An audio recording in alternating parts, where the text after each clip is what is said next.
Наместо да се решаваат политички проблеми, политичарите во земјава со нивните колеги од Бугарија требаше досега да најдат решение за снабдувањето со газ.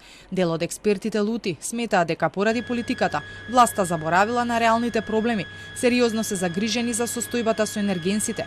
Велат работа на политичарите е да убедуваат дека грење и струја ќе има и се ќе биде во ред, но не се оптимисти дека ќе биде така. Министерот Бектеши минатата недела рече дека со писмо до Бугарија ќе бара да се ослободат капацитетите закупени од Газпром, за да може да се носи газ од други држави. За експертите тоа е невозможно. Предупредуваат, ако Русија го затвори вентилот, за нас ќе биде многу тежок период.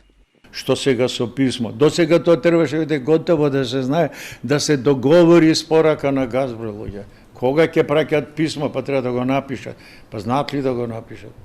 И што ќе напишат во него, да видиме. Сега, знаете, смешно е некој вака да каже ќе пратам писмо. А со тој од Шагденис, од Каспијско море, да, имаме желба, имаме намера, ама тој газ си оди по друга линија, тој се движи по цевководот ТАП, се сеќате, Трансадриатик Пайплайн, и ние не сме приклучени на тој. Димитров смета дека неподготвени ќе влеземе во зимата. Енергетските објекти се стари и дотраени и не може да произведат доволно струја. Од друга страна се доцни со набавка на јаглен и мазут, а струја требало да се увезе уште пред неколку месеци, кога цените биле пониски. Ќе купуваме зимска, ќе се договараме. Во зимскиот период зголемена е потрошувачката електрична енергија знатно.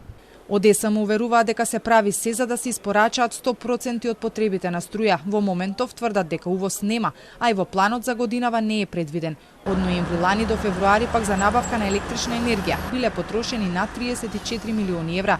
Најголеми количини се увезувале кон крајот на ланската година, кога се случи хаваријата во река. Министерот Бектеши пак најави дека следниот месец ќе биде прогласена нова енергетска кризна состојба. Планот е во функција да се стават сите објекти, третиот блок во рек, но и централите Осломе и Неготино. Ако се оди според планот и ако не се забрани извоз на струја, не очекува да има рестрикции, но рече дека пред нас е најтешката зима до сега.